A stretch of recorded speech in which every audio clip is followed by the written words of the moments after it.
Hey everyone, how's it going? So I came across this article on Twitter on the website Mana Deprived. I've never really gone there that much, but from what I understand, they're somewhat popular, and they have a writer there, or at least it seems to be a regular writer, called Daniel Fournier, however you pronounce his name, and he posted this article with this really nice looking header called Men in Magic Building Community. So I've seen this guy and how he interacts, especially with people like MTG headquarters and stuff. And this guy, I don't want to get like too personal because this isn't a video meant to be like, it's not supposed to be super personal. I'm just criticizing the article that he's written because I've read it over it once and I don't necessarily disagree with it. I mean, I do disagree with a lot of it, a good portion of it, but there are some stuff that I agree with, but I just kind of want to go over it and discuss it, and I apologize if this is a bit shaky. I'm recording this on my webcam. I'll probably have the article expanded above me so that way you don't get motion sick from seeing the shaky webcam. So the article starts off here by mentioning an article written by Jim Davis titled Women in Magic, and We'll just get to the first part that I disagree with. It states, the biggest problem with Davis's attitude towards the social issues in Magic is that he essentially preaches inaction over action, as highlighted by the South Park allegory. He states that our objective shouldn't be to empower women, but rather to give everyone equal treatment. This, of course, doesn't work, but rather serves to passively empower the also passive misogyny of the culture. This is an argument that I've had multiple times. There's this interaction that I had with AJ Soccer. If you take the time to look for it, I may throw a link down in my description down below, linking to it because I think it may be a private video. But he was also kind of using this same line of thinking with me.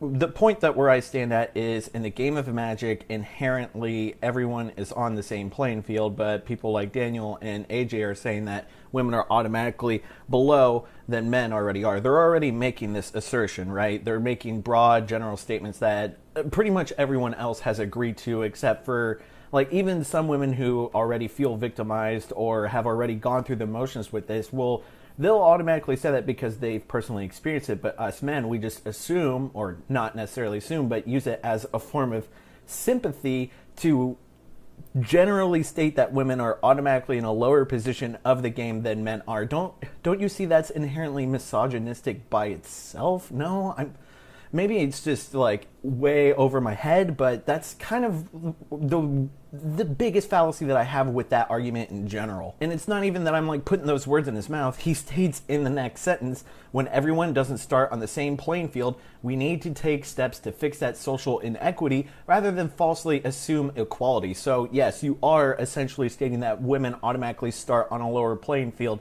than men do, regardless of any context at all. That's pretty much what you're saying. I don't know, but I just tend to think that men and women of any race or any person at all is equal to any other person, so I normally don't have any inherent misogynistic thoughts about some woman playing with fucking pieces of cardboard. Sorry, that's just not a thought that goes across my head every fucking day. So the next point he goes into is visibility is without a doubt the sector where the most progress has been made, and this I agree with because I've seen Maria Bartholdi, person who I genuinely like. I enjoy watching Magic the Imagery podcast. I know some people just really don't like it, but I do. I find her and Megan Wolf to be very entertaining, but he's just going on about how Maria and Gabby and other notable players like Melissa Del Toro and Jackie Lee, I think is her name, and even people like Emma Handy and JD and Clomperens are becoming more household names in Magic the Gathering, which is ultimately a good thing for the game. That I will definitely agree with, and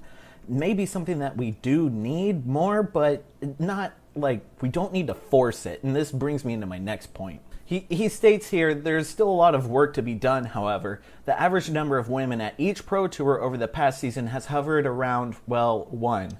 Well, from what I understand, the Pro Tour isn't necessarily an application process. You don't fill out a Pro Tour application and hope you get the job. You kind of have to earn your way in, unless your name is Amaz and you get brought in by Wizards or any other people that they've specially invited. Those cases aside, you have to earn your spot in the Pro Tour. So if there aren't any women good enough to earn a spot in the Pro Tour, no matter how many women there may be. There may be 1 million women Magic the Gathering players in a single area and 30 men. But if those 30 men are better than those million women and they all play in a PPTQ and they win, that's not the fault of the women, besides them just like not being objectively better than the game than men are. Not saying that men are objectively better, but in that scenario, if they were to win over the women, that would make them better at the game objectively. Now, if you apply that to the current situation where it is now, where you have 1 million men and 30 women, I'm using that dramatically, but I hope you understand what I'm saying. If those 30 women win over the million men, then yes, they deserve a spot at the Pro Tour, and yes, they will be seen more at the Pro Tour. But other than that, if they're not good enough to get there, they're just not going to show up. And then he states, until there are a bunch of women on the Pro Tour, any and all efforts have not come truly to fruition. Why then are there a ton of women personalities and players, but so few are able to translate in their involvement in the community into Pro Tour appearances? Again, having a good personality is one thing. You know, Maria Bartholdi, good personality. She puts on a great show, and she's a really good entertainer. Jadine Clopirons, she's a good player. If she earns a spot in Pro Tour, then so be it. But you know, it's apples and oranges. I hope you understand the comparisons that you're making here are just so innate, and like they don't feel like they were thought all the way through, other than just like with blind rage. So of course, you know, I'm sure he probably already thought of this when he wrote the article. So he decided to come up with this reason as to why specifically there aren't that many women in the Magic the Gathering scene. Therefore, there's not that many women in the competitive Magic scene. And he states this brings us to the real problem. Our competitive community is still overwhelmingly toxic. Like, I have to take a second and breathe. Just, I don't like the word toxic. I really don't. Along with other buzzwords like problematic and like others that just I can't come to mind. Like even when other people on the other side use like cancerous or cancer, you know, those types of words, when you use them so many times, the meaning of them just is completely eroded away. You can say toxic the first time and, you know, it'll have grit. It'll have texture to it. It'll like be an actual word that has meaning. But after the millionth time, when you say something is toxic, even something as general as the competitive community of a fucking cardboard game is toxic, what's the point? This is toxic. This is technically toxic. This is full of fucking preservatives and shit that will kill you, like, and full of carcinogens and shit. This is toxic. Why don't you fucking complain about goddamn ranch?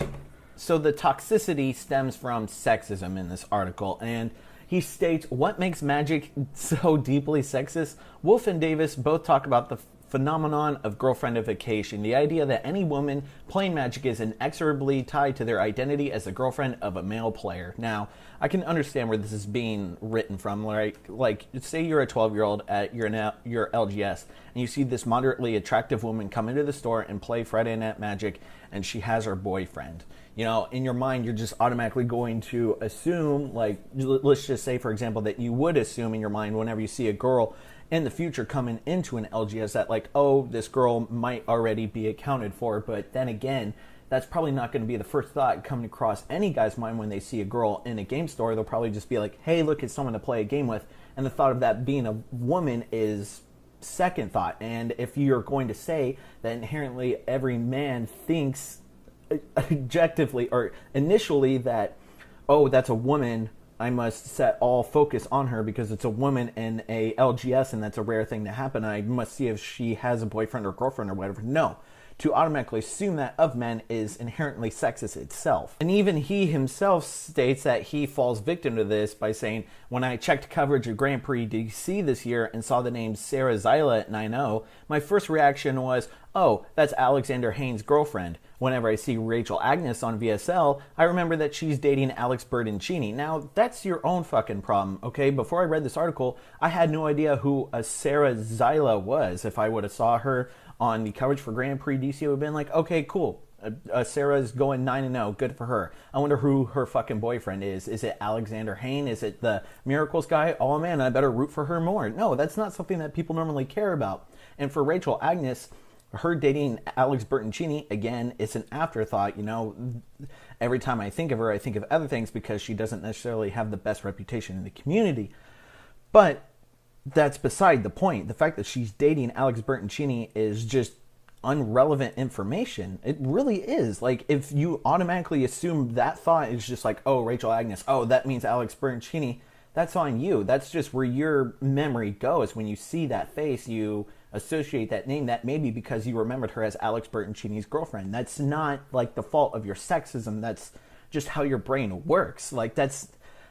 So the next point that he goes over is language. And this is the part where I pretty much agree with him on most of the points that he makes. He talks about using, gender-specific terms like eight-mans, and instead using like eight-person events instead. Or, using like more aggressive female and male terms. Aggressive, because I couldn't find a better word to say at the moment. But just like using less specific pronouns, and that I somewhat agree with, because personally that's not a situation that I want to encounter on a regular basis, like misgendering somebody, because it's just inherently an awkward situation that I don't feel like personally dealing with, because I'm not that much of an argumentative person in person. On the internet, I'll fucking argue all goddamn day, but I won't do it in person. And if someone wants to be referred in a specific way, I'll respect that wish. And the same goes with using terms. I'll also respect that as well, because again, it's just not a situation where I feel like just getting into it with another person is just not worth it mentally for the either of us. And the other word that he brings up is rape, and that's also another word that I just don't usually like using. I never really liked using that term like, oh, you got raped, because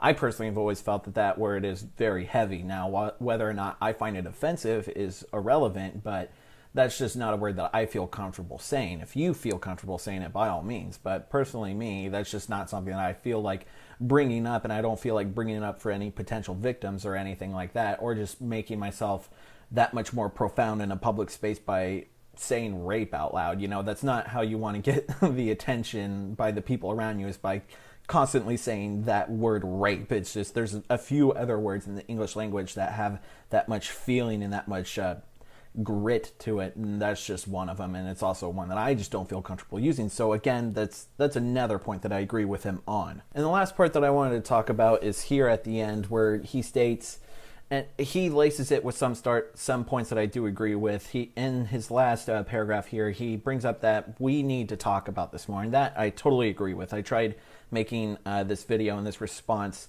as the least amount of personable like attacks as possible. That didn't make any sense, but I didn't want it to seem like I was going at him specifically. I was just going at the article in general and his ideas. But this is something that it does need to be talked about, because this is a hot button issue, even though it really shouldn't be, because it's fucking women playing a game of cardboard. But the part that I wanted to go over was, he states, if you're a man who plays Magic and you witness someone saying something or doing something that contributes to the toxicity in Magic culture, be it talking about a woman's appearance at F&M or mocking the Play It Forward prize, it is your responsibility as a human being to call them out and talk to them. The first part is what I had my issue with.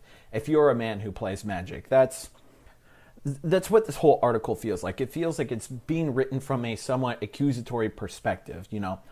You men are the reason why Magic the Gathering is failing. You and your problematic, toxic, misogynistic ways. God, I'm getting tired using all these fucking buzzwords. But no, it's not Wizards of the Coast problem. It's not the fact that their card quality has been down the shitter for fucking forever. It's not the fact that they can't keep any information hidden because of constant leaks happening all the time. No, it's not the fact that they've banned a bunch of cards within a fucking 12-month period in Standard alone. No. It's not the fact that they've been running this company further into the ground than Apple did in the late 80s, early 90s. No. It's the men. It's the men with their goddamn misogynistic attitudes and coming into F&M smelling all gross and automatically assuming that all women want to be their fucking boyfriends, and if they don't, their fucking boyfriend must be there fucking running the tables. Of course it was the men. And I don't want this to seem like that at all. That's why I'm trying to be the least amount as personable as possible, because I just want to criticize how the article is written, because I feel like these ideas, while they are good, they are well-intentioned, they are almost as toxic as the things that you accuse us for. And I don't know how I could make you see that other than just by stating earlier in the video, if you assume that a woman is automatically or if a woman is below you in the game inherently, then that's on you. That's your problem. That's not a problem with Magic the Gathering as a whole. That has to deal with you. That's a problem within yourself as a player. So, again, just treat people like they're equal fucking people, and there should be no issues. If women don't feel like playing Magic the Gathering because it's a complicated game, and if they don't feel like playing competitive Magic the Gathering because it's a complicated game while also having to invest such a huge portion of your life, both monetarily and time-wise, that's not on women in general. That's not on the men in general for being so toxic and putting up this barrier for competitive play. No, that's just in the nature of competitive Magic by itself. And if a bunch of men would rather do that than a bunch of women, then fucking so be it. Anyways, I feel like I've rambled a whole bunch in this fucking video, and I'm really goddamn tired. Anyways, let me know in the comment section whether or not you agree with me, and whether or not I should just keep my mouth shut about this subject entirely. Anyways, I'm Tasty Snackies. You all have been wonderful, and I'll catch you on the flip side.